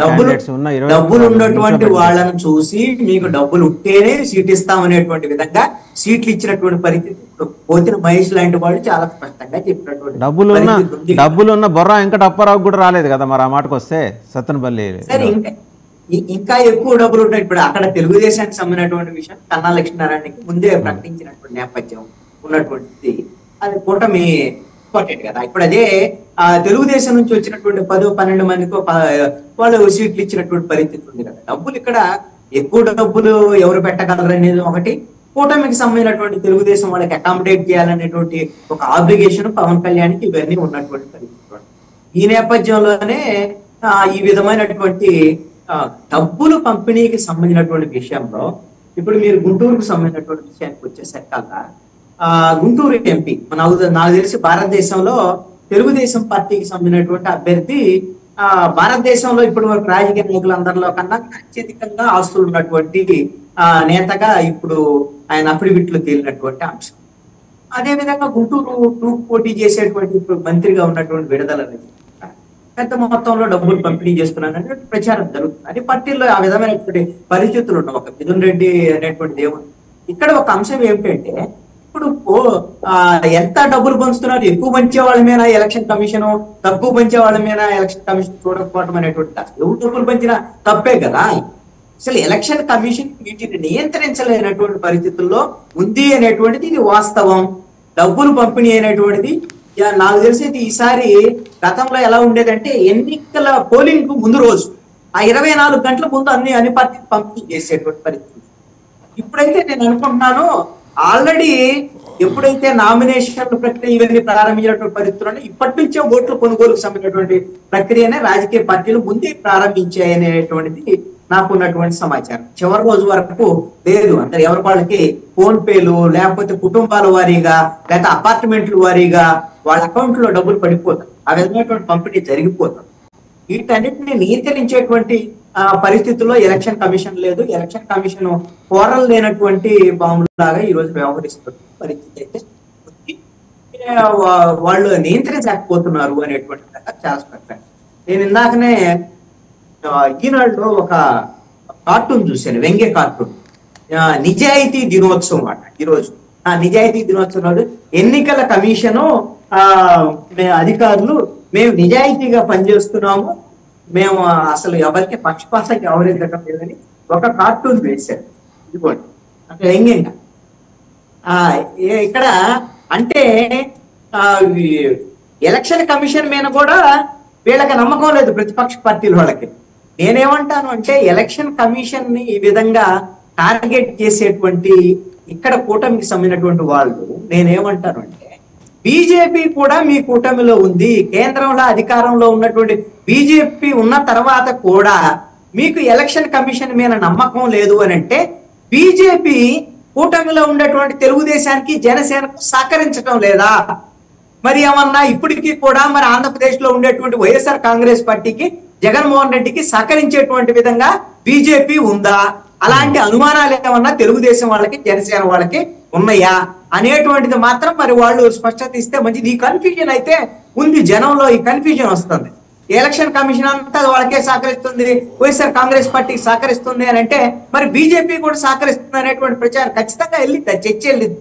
ఎందుకంటే కేంద్రంలో అధికారంలో ఉన్నటువంటి బీజేపీని కాదని ఎలక్షన్ కమిషన్ స్వతంత్రంగా పనిచేస్తుంది అనేటువంటిది ఉండదు. జనంలో ఆల్రెడీ ఎంత కొంత ప్రభావం ఉంటుంది అనేటువంటిది ఉంటది. కాబట్టి మీరు చెప్పేదాన్ని బట్టి వైసీపీ జాక్పాట్ అటు ఎలక్షన్ కమిషన్ నుంచి సహకారం ఉంది, బీజేపీ నుంచి సహకారం ఉంది. మరి అది కూటమి వాళ్లే చెప్తున్నారు. కూటమికి సంబంధించినటువంటి తెలుగుదేశం జనసేనకి సంబంధించినటువంటి వాళ్లే లేదంటే వాళ్ళ మీడియాకి సంబంధించినటువంటి వాళ్లే చెప్తున్నటువంటి మాట. ఇది కొంత కూటమికి ప్రజల్లో పలసన కావటానికి అవకాశాలు ఏర్పడతాయి అనేటువంటి నా యొక్క అభిప్రాయం వస్తుంది. కీర్తన గారు నిజమే అంటారా? ఇంకా బీజేపీ వైపు నుంచి అటు ఎలక్షన్ కమిషన్ వైపు నుంచి ఇంకా వైసీపీకి సహకారం కొనసాగుతూనే ఉందా? అలాంటిది ఏమీ లేదు సార్. జస్ట్ ఏదో కొంతమంది ఆవేశంతో పెట్టే ట్వీట్లని మనం దాన్ని కన్సిడర్ చేసి మాట్లాడటము అది నాకైతే కరెక్ట్ అనిపించట్లేదు. ఎందుకంటే బీజేపీ సహకారం లేనిదే పవన్ కళ్యాణ్ గారు వీళ్ళతో పొత్తు పెట్టుకోరు. అలాగే కలిసికట్టుగా ఉండి ఎన్డీఏ కూటమిని ఏర్పాటు చేసి ఇంత ఇదిగా మేము త్యాగాలు చేయాల్సిన అవసరం కూడా ఉండదు కదా. మాకు నచ్చిన స్థానాల్లో మేము పోటీ చేసే ఎలక్షన్కి వెళ్ళి ఉంటాము. ముగ్గురం కలిసికట్టు వచ్చి వైసీపీ వ్యతిరేక ఓటు చెల్లించకుండా అధికారం ఫామ్ చేయాలి, తద్వారా మార్పు చేయాలని ఒకే ఒక ఇంటెన్షన్ తో ఈ పొత్తు ఏర్పడింది. కాబట్టి అటువంటి అపోహలు అయితే ఎవరిలో లేదు. బీజేపీ ఖచ్చితంగా మా పక్కే ఉంది, సహకరిస్తా ఉంది కూడా. ఇక్కడ వైసీపీ అధికార ప్రతినిధిగా ఇంతకుముందు ఒక మాట అన్నారు, మాకు జనసేనతో పోటీ ఏంటి, జనసేన ఏంటి, అట్లా ఇట్లా. బట్ ఒకసారి మనం పాస్ట్ కి వెళ్ళి ఒకసారి రీచెక్ చేసుకుందాం సార్. 2014 ఎలక్షన్ లో జగన్మోహన్ రెడ్డి గారు తడిగుట్టేసుకొని నిద్రపోతున్నట్టు హ్యాపీగా ప్రశాంతంగా ఉన్నారు. నేనే సీఎం అవబోతున్నాను ఎందుకంటే మా నాన్న సింపతి బాగా వర్కౌట్ అవుతుంది అన్న ఇంటెన్షన్ లో ఉన్నప్పుడు ఎవరి దగ్గర టీవీ వాల్యూమ్ పెట్టుకున్నారు లేదా మొబైల్లో కానీ కైండ్లీ అండి, మిగిలిన వాళ్ళు మ్యూట్లో ఉండండి దయచేసి. రైట్ అండి, మీరు మాట్లాడండి. తడిగుడ్డేసుకొని జగన్మోహన్ రెడ్డి గారు ఇంకా నేనే గెలుస్తున్నాను, నేనే సీఎం అవుతున్నాను 2014లో ప్రశాంతంగా పడుకున్న జగన్మోహన్ రెడ్డి గారిని పగటి నిద్రకు అంటున్నారు జగన్మోహన్ రెడ్డి గారు. నిద్ర లేపింది జనసేన పార్టీ. ఆ విషయం ఖచ్చితంగా ఆయన ఒప్పుకోవాలి. ఎందుకంటే చాలా ప్రదేశాల్లో టీడీపీ గెలుస్తున్న స్థానాల్లో కూడా మేము పోటీ చేయకపోవడం వల్ల వైసీపీకి చాలా మైనస్ అయింది. ఎందుకంటే మా పవన్ కళ్యాణ్ గారి ఓట్ బ్యాంక్ మొత్తం ఆ టైంలో చంద్రబాబు నాయుడు గారికి బీజేపీకి పడడం వల్ల 2019లో మీరు పోటీ చేసి జగన్మోహన్ రెడ్డి గారిని గెలిపించారు, అంతేనా మీరు చెప్పాలనుకున్నది? మేము పోటీ చేయలేదు సార్, మద్దతు ఇచ్చాము. 2019లో జగన్మోహన్ రెడ్డి గారు మేము సింగిల్ గా పోటీ చేయడం వల్లే జగన్మోహన్ రెడ్డి గారికి ఎంత అడ్వాంటేజ్ అయిందో మీరు గమనించారు. జగన్మోహన్ రెడ్డి గారికి చాలా ప్లస్ అయింది. ఎందుకంటే చాలా చోట్ల టీడీపీకి జనసేనకి నెక్ ఫైట్ పడి చాలా చోట్ల ఓట్లు చీలిపోయాయి. అటువంటిప్పుడు జగన్మోహన్ రెడ్డి గారికి అది చాలా హెల్ప్ అయింది. ఆ విషయం జగన్మోహన్ రెడ్డి గారికి కూడా తెలుసు. చాలా సందర్భాల్లో వాళ్ళ పార్టీ వాళ్ళు కూడా మనం వింటూ ఉంటాం మాట్లాడటం. ఈ రోజు జగన్మోహన్ రెడ్డి గారి తరఫున ఆయన వచ్చి మాట్లాడుతూ మా ఓట్ బ్యాంక్ ఏం పెరగలేదు అని మాట్లాడుతారు. పవన్ కళ్యాణ్ గారి ఓట్ బ్యాంక్ పెరిగిందా లేదా మీరు ప్రజల్లోకి వెళ్తున్నప్పుడు ఆయన నీరాజనాలు చూసి మీరు చెప్పాలి. అలాగే ఒక డౌట్ చెప్పండి కీర్తన గారు. ఒక డౌట్ ఏంటంటే, ఒకవేళ 2019లో మీరు విడిగా పోటీ చేయడం వల్ల వైఎస్ఆర్ కాంగ్రెస్ పార్టీ పరోక్షంగా లాభమైంది అని అంటే, అప్పుడు తెలుగుదేశం మీద కోపంతో, చంద్రబాబు నాయుడు లోకేష్ మీద కోపంతో ఆ విధంగా పరోక్షంగా సహకరించారు వైఎస్ఆర్ కాంగ్రెస్ పార్టీకి? లేదు సార్, మేము ఆలోచించింది ఏంటంటే జగన్మోహన్ రెడ్డి గారి ప్రభుత్వం మాకు ఇంపార్టెంట్ కాదు, టీడీపీ ప్రభుత్వం మాకు ఇంపార్టెంట్ కాదు. మేము ఇండిపెండెంట్ గా పోటీ చేయాలనుకున్నాం, పోటీ చేశాం. కానీ ఇక్కడ ఏంటంటే ఇరు పార్టీల్ని మేము ఒకేలాగానే తిప్పికొట్టి మాట్లాడాం ప్రజల పక్షాన. కానీ వైసీపీ ప్రభుత్వం అధికారంలోకి వస్తుంది ఎంత నీచమైన ప్రభుత్వం చూసామంటే, నిజంగా ఇటువంటి ప్రభుత్వం ఇంకొకసారి వస్తే ఇంక ఈ రాష్ట్రం నుంచి వలస వెళ్ళిపోవడం తప్ప ఇక్కడ ఉండడానికి మనుగడ ఉండడానికి జరగదు అనే పరిస్థితి తీసుకురావడం బట్టే మేము ఇప్పుడు మళ్ళీ కలిసి పోటీ చేస్తున్నాం. అక్కడ మేము వైసీపీకి వ్యతిరేకం కాదు, కలిసికట్టుగా వైసీపీని గెలిపించాలి, టీడీపీకి వ్యతిరేకం అని కాదు సార్. ప్రజల పక్షాన్ని నిలబడాలని సింగిల్ గా మేము నిలబడ్డాం. కానీ చాలా బెటర్ రా నాయన 2014 పరిపాలన ఇంత దరిద్రంగా ఉంది అనే సిచ్యువేషన్ కి ఈరోజు ప్రజలు తీసుకోవాల్సిన వ్యక్తి ఎవరు? జగన్మోహన్ రెడ్డి గారు కదా. సో మాకు ఎవరి మీద పర్సనల్ ఇంటెన్షన్స్ లేవు సార్. వీళ్ళు ఏమంటే ఎక్కువగా ఓవర్ ఎక్స్పెక్టేషన్ పెట్టుకొని ఏం మాట్లాడుతున్నారంటే పవన్ కళ్యాణ్ గారి వల్ల ఏమవుతుంది, ఆ పార్టీ వల్ల ఏమవుతుంది అని మాట్లాడుతున్నారు. కాబట్టి నేను చెప్తున్నాను, మేము ఉన్నబట్టే 2014లో మీరు ఓడిపోయారు, మేము ఇండిపెండెంట్ గా పోటీ చేయడం బట్టే మీరు 2019లో అధికారం ఫామ్ చేశారు. ఆ విషయం మీరు గుర్తుపెట్టుకోవాలి. ఇప్పుడు కూడా అలయన్స్ లో అన్ని పార్టీలు కలిసి వస్తున్నాం కాబట్టి 3 పార్టీలు మీకు భయం పుట్టుకొని ఇలాంటి క్యాండిడేట్లను నిలబెడుతూ పవన్ కళ్యాణ్ గారి పేరు మీదనే నిలబెట్టడము, పవన్ కళ్యాణ్ గారు విష్ప్రచారం చేయించడము. గతంలో 2019లో మీరు బీటీఎం అని ప్రచారం చేసిన విషయం మీకు కూడా తెలుసు.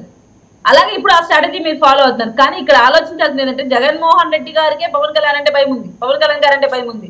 మీ ఓటోళ్ళకి నేను ఆన్సర్ చేసేసి ఇబ్బంది పెట్టాల్సిన అవసరం నాకు లేదు. నేనేం మాట్లాడతానంటే ఆలోచించుకొని మాట్లాడు. ఓవర్ కాన్ఫిడెన్స్ తో జనసేన పార్టీకి 6% ఓట్ బ్యాంక్ అన్నట్టు మీరు గమనించండి, ఒకే ఒక్క పవన్ కళ్యాణ్ గారిని చూసి ఆ టైంలో క్యాడర్ ఏం లేకపోయినా కూడా పడిన ఓట్ బ్యాంక్ అంటే నిస్వార్థమైన జనసైనికులు వేసిన ఓట్లవి. అట్ ప్రెసెంట్ క్యాడర్ తో పవన్ కళ్యాణ్ గారి ప్రజల పక్షాన్ని తీరుతో ఈ 5 years లో ఓట్ బ్యాంక్ ఎంత పెరిగింటుందో కూడా ఒకసారి మీరు ఆలోచించండి. దాని తర్వాత మీరు మాట్లాడండి. ఆఫ్టర్ ఎలక్షన్ మనం ఇదే డిస్కషన్ పెట్టిన రోజు అర్థమవుతుంది జనసేన బలం ఏంటి, ఎన్డీఏ కూటమి యొక్క బలం ఏంటని మీకు కూడా అర్థమవుతుంది. ఇక్కడ మేమైతే ఎటువంటి సిచ్యువేషన్స్ లో అయినా భయపడడానికి అయితే ఏ ఇబ్బంది పడట్లేదు సార్. భయపడడానికి అయితే మాకు ఎటువంటి ఇది లేదు. మేము ఎటువంటి ఫైట్ నేను ఎదుర్కోవడానికి సంసిద్ధంగా ఉన్నాం. ఖచ్చితంగా గెలుపు మా చేతిలోనే ఉంది సార్. కన్ఫర్మ్ గా చెప్పగలుగుతారు. ఖచ్చితంగా మేము గెలవబోతున్నాం.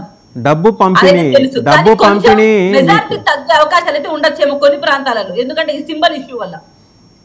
డబ్బు పంపిణీ అండి. పిఠాపురంలో అయితే కుటుంబానికి 1,00,000 రూపాయలు చొప్పున వైసీపీ డబ్బు పంపిణీ చేస్తుంది అనేది వస్తున్న ఆరోపణ, విమర్శ, అబ్జర్వేషన్. మరి ఎలా మీరు కౌంటర్ చేయగలుగుతున్నారు పిఠాపురం? ఎందుకంటే పిఠాపురం మీకు ప్రిస్టేజ్ చేస్తుంది, మీ పార్టీ అధ్యక్షులే అక్కడ నుంచి ఉంటున్నారు కాబట్టి మిగిలిన చోట్ల కాదని కాదు, అది బాగా ప్రతిష్టాత్మకం. దాన్ని ఎలా కట్టడి చేయగలుగుతున్నారు? ఎందుకంటే మిథున్ రెడ్డి గారు ఆయన క్యాంప్ చేసి అక్కడ ప్రత్యేకంగా మొత్తం ఆయన పర్యవేక్షిస్తున్నారని చెప్పేసి బాహాటంగానే అందరూ మాట్లాడుకుంటున్నారు. మిథున్ రెడ్డి గారి పరిస్థితి ఇక్కడ రాయలసీమలోనే టఫ్గా ఉంది. అక్కడ వచ్చి ఏం చేస్తారులే కానీ ఇక్కడ ప్రాంతంలోనే మా రాయలసీమలోనే వాళ్ళకున్నంత వ్యతిరేకత అయితే పెద్దిరెడ్డి అన్నకు కానీ మిథున్ రెడ్డి గారికి కానీ ఇద్దరికి అట్లే ఉంది పరిస్థితి. ఇక్కడ వాళ్ళదే ఇదే వాళ్ళు కాపాడుకోలేకపోతున్నారు. అక్కడ వచ్చి ఏవో ఇచ్చేసేస్తారని అయితే ఆశించను. మరొక విషయం, ఒకవేళ అటువంటి వాళ్ళు ఎంతమంది వచ్చినా ప్రజల్లో అయితే వ్యతిరేకత ఉంది కదా, అది వీళ్ళు యాక్సెప్ట్ చేయాలి కదా. 1,00,000 2 లక్షలు 10 లక్షలు డబ్బు తీసుకుని అయితే ఓటు జనసేనకే వేస్తారు. ఆ విషయంలో అయితే మాకు క్లారిటీ ఉంది సార్. డబ్బు తీసుకున్నా ప్రజలు జనసేనకే వేస్తారు. ఎందుకంటే విసుగెత్తి వేసారు వాళ్ళు ఎవరు? ప్రజలే కదా. సో ఎన్ని లక్షలు ఇచ్చినా తీసుకోమనండి, హ్యాపీగా అది ప్రజల డబ్బే, వీళ్ళ ఆస్తులు ఖర్చు పెట్టిన డబ్బేం కాదు, మా డబ్బే ఇన్ని రోజులు దోచుకున్నారంటే ఆ డబ్బు మాకే ఇస్తున్నారు అనుకుంటారు. కానీ ప్రజలు తీసుకొని జనసేనకే ఓటేసి 21 స్థానాలు మాకు ప్రిస్టేజ్ చేశారు. మేము పోటీ చేసిన 21 స్థానాలు ప్రిస్టేజ్ మా బాధ్యతగా 175 స్థానాల్లో గెలిపించుకునే బాధ్యత మేము ఖచ్చితంగా తీసుకుంటున్నాం. రైట్ రవికిరణ్ గారు, ఇంకా మీ సపోర్ట్ హిడెన్ సపోర్ట్ వైసీపీకి కొనసాగుతోంది, అలాగే మీ ద్వారా ఎలక్షన్ కమిషన్ నుంచి వైసీపీకి ఇంకా సపోర్ట్ ఉంది, ఇది వినిపిస్తున్న మాట నిజమేనా? ఇప్పుడు ఎలక్షన్ కమిషన్ స్వతంత్ర ప్రతిపత్తి సంస్థ, అక్కడ భారతీయ జనతా పార్టీ ప్రభుత్వం, కేంద్ర ప్రభుత్వ ప్రధానమంత్రి గారు కూడా ఆపద్ధర్మ ప్రధానమంత్రి. ఈరోజు ఆయనకి ఏమో అంత పవర్స్ ఏమీ లేవు. అలాగే రాష్ట్రంలో కూడా అంతే. ఎలక్షన్ కమిషన్ ఏ నిర్ణయాలు తీసుకున్నా అన్ని రాష్ట్రాల్లోనూ చూసుకుని నిర్ణయం తీసుకుంటున్నారు. చాలా రాష్ట్రాలు, గుజరాత్, ఇది బీజేపీ పాలిత రాష్ట్రాల్లో కూడా పోలీస్ అధికారులను, ఐఏఎస్ అధికారులు కూడా మార్చారు. ఎలక్షన్ కమిషన్ ఆఫ్ ఇండియా వెబ్సైట్కి వెళ్ళి చూస్తే మీకు అర్థమవుతుంది. గుజరాత్ కానీ, ఉత్తరప్రదేశ్ కానీ, ఉత్తరాఖండ్ కానీ, బీహార్లు, అలాగే వేరే రాష్ట్రాలు, వెస్ట్ బెంగాల్, వేరే రాష్ట్రాలు, ఆంధ్రప్రదేశ్, ఇన్ని మార్చారు.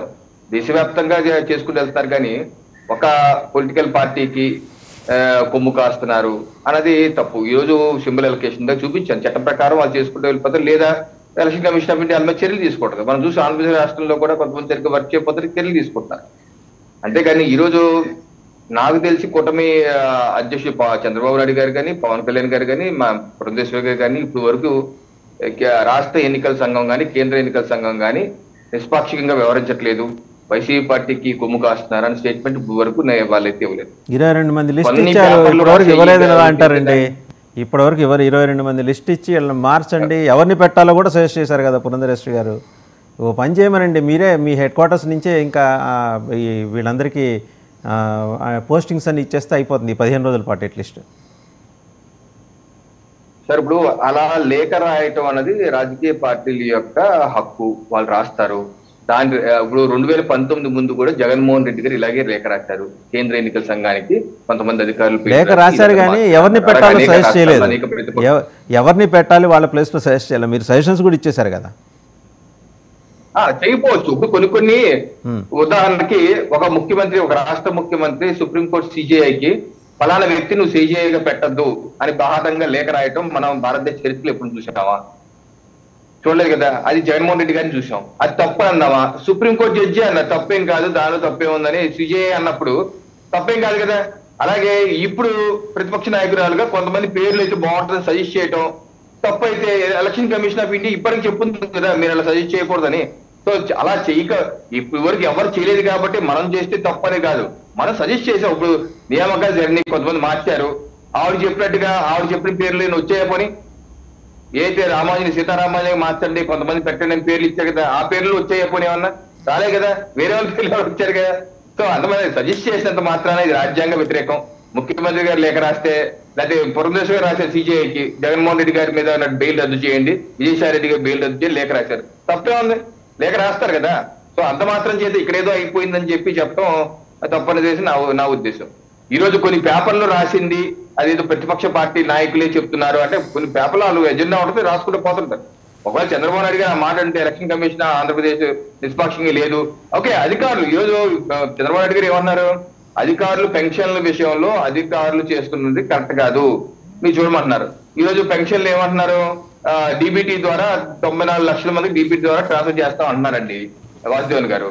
ఇదే సిఎస్ గారు కలెక్టర్లతో రివ్యూ పెట్టి ఏప్రిల్ 2, 2024 కలెక్టర్లతో రివ్యూ పెట్టి ఆ రోజు వారు ఏం చెప్పారు ఇదే అంశం మీద నేను చూపిస్తా, సాక్షిలో వచ్చి చదివినిపిస్తాను.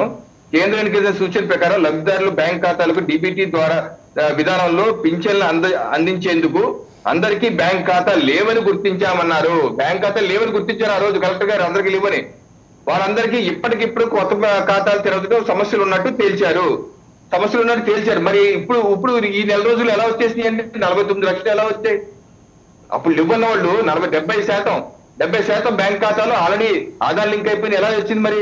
ఇంకోటి పింఛన్ ఇది వారి ఈ సచివాలయాల వాలంటీర్లు లేనందువల్ల లబ్ధిదారుల చిరునామాలు ఖచ్చితంగా తెలిసే అవకాశం లేదు, దీనివల్ల చాలా ఇబ్బందులు వస్తాయని చెప్పి అనుకున్నారు. ఈ రోజు 17 లక్షల మందికి ఇళ్లకెళ్ళి ఇస్తామంటున్నారు. మరి మీరు చిరునామాలు ఎలా తెలిసినాయి? మరి ఇప్పుడు ఎలా తెలిసినాయి అంటే మేము చెప్పేది ఏంటంటే గతంలో ఒక మాట బ్యాంక్ ఖాతాలు ఇవ్వన్నారు, ఈ రోజు బ్యాంక్ ఖాతాలు ఉన్నాయంటారు.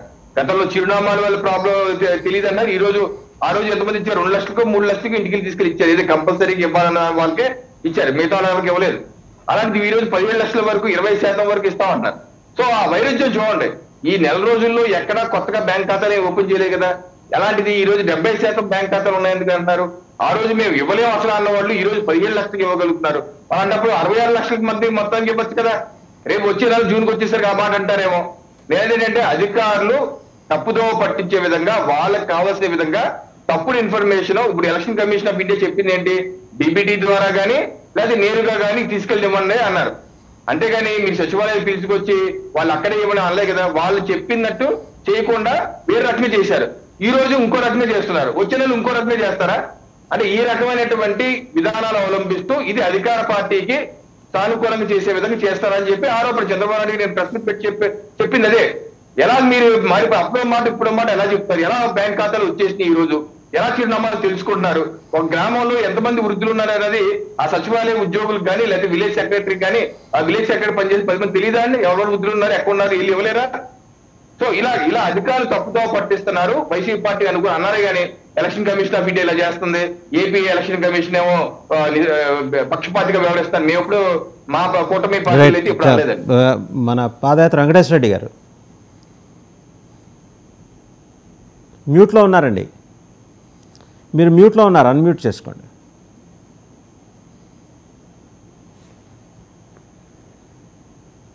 ఓకే అండి, ఓకే సార్. అప్పుడు ఒక మాట ఇప్పుడు ఒక మాట గురించి చెప్పగా రవికిరణ్ గారు చంద్రబాబు నాయుడు గురించి చెప్పాలి. అప్పుడు ఒక మాట ఇప్పుడు ఒక మాట గురించి చెప్పాలంటే చంద్రబాబు నాయుడు గారి కథలు పొంకాలుగా వస్తాయి వీడియోలు. గోనె సంచులు మోసే ఉద్యోగం ఒక ఉద్యోగమా అన్నారు. వాళ్ళకే మళ్ళీ 10,000 ఇస్తారంటున్నాడు. సచివాలయ ఉద్యోగాలు సచివాలయాలు వేస్ట్ అన్నాడు, అవే మళ్ళీ ఇస్తారంటున్నాడు. ఇంక చెప్పడానికి ఒకటి కాదులేండి. చంద్రబాబు నాయుడు గారు వీడియోస్ తీసుకుంటే అప్పుడు ఇప్పుడు అని పెట్టేసి నాడు నేడు ప్రోగ్రాం లాగా చంద్రబాబు నాయుడు గారి వీడియోస్ మీద నాడు నేడు ప్రోగ్రాం కనుక ఒకటి పెడితే ఇంకా అసలు కొన్ని సంవత్సరాలు బట్టి ఆయన వీడియోస్ అన్ని చూసేరికి ఒక రోజులోనే రకరకాల మాటలు మాట్లాడతారు ఆయన. ఇప్పుడు దాని గురించి మేము అప్పుడు ఒక మాట ఇప్పుడు ఒక మాట మేము ఇప్పుడు ఎప్పుడు ఒకే మాట చెప్తున్నాం. వాలంటీర్ల వల్లనే కరోనా ఎదుర్కోగలిగాం, వాలంటీర్ వల్లనే సంక్షేమ పథకాలు సక్రమంగా అందించగలిగాం, వాలంటీర్లు అద్భుతమైన సర్వీస్ అందించారు. మా ప్రభుత్వం వస్తే వాలంటీర్లు ఒకవేళ వాలంటీర్లు రాజీనామా ఎందుకు చేశారండి? వాలంటీర్లతో ముఖ్యమంత్రిగా రాజీనామా ఎందుకు చేశారు? వాలంటీర్లు అంతగా పోటీ చేస్తుంటే ఎందుకు రాజీనామా చేశారు? సార్ రావు గారు చెప్పండి, వాస్తవాలు మాట్లాడండి, ప్రజలు చూస్తున్నారు. వాస్తవాలు మాట్లాడు. వాలంటీర్లను ఎందుకు రాజీనామా చేయించారు? వాలంటీర్లు ఎందుకు రాజీనామా చేశారు? దాని జవాబు చెప్పండి మీరు. మరి వాలంటీర్లు ఎందుకు రాజీనామా చేయించారు? డాటా అంత దొంగల నుంచి ఇక్కడ వినండి. చంద్రబాబు నాయుడు గురించి మాట్లాడారు కదా. చంద్రబాబు నాయుడు గారు వాలంటీర్లను తెలుగుదేశం పార్టీ వ్యతిరేకించి వాస్తవే, కానీ ప్రజలకు ఉపయోగపడే ఏ విషయమైనా స్వాగతిస్తామని చెప్పి చంద్రబాబు నాయుడు గారు ఒక నిబద్ధత. అందుకే వాలంటీర్లు మేము కూడా కొనసాగిస్తామని చెప్పాము. అన్న తర్వాత ఎందుకు రాజీనామా చేశారు? మేము అన్న తర్వాత రాజీనామా ఎందుకు చేశారు? దాని జవాబు చెప్పండి. రాజీనామా ఎందుకు చేశారు? రాజీనామా ఎందుకు అని ఒక నిజం చెప్పన్నా, ఒకదాని జవాబు చెప్పు. సూటిగా అడుగుతున్నా నీకు. వాలంటీర్లు రాజీనామా చేయాల్సిన అవసరం ఏముంది? తెలుగుదేశం కార్యకర్తలు కొడుతున్నారా? తెలుగుదేశం వాళ్ళు తిడుతున్నారా? ఎందుకు రాజీనామా చేశారు? రాజీనామా చేయడానికి కారణం ఏంటి చెప్పండి. రైట్ అండి, మేము కొనసాగిస్తాన్నాము. మీరు 5,000 ఇస్తే మేము 10,000 ఇస్తాన్నాము. అయినా ఏం బాధ? దాని వాస్తవం చెప్తానండి. వాలంటీర్ల ముసుగులో మీ కార్యకర్తలు పనిచేస్తున్నారు. మీ పార్టీకి పనిచేసే అవకాశం దొరకలేదు కాబట్టి రాజీనామా చేసి పార్టీకి పనిచేసుకుంటున్నారు. ఇది వాస్తవం. అది చెప్పండి ముందు. థ్యాంక్ యూ డాక్టర్ రావు గారు, వెంకటేశ్వర రెడ్డి గారు. డెఫినెట్గా మనం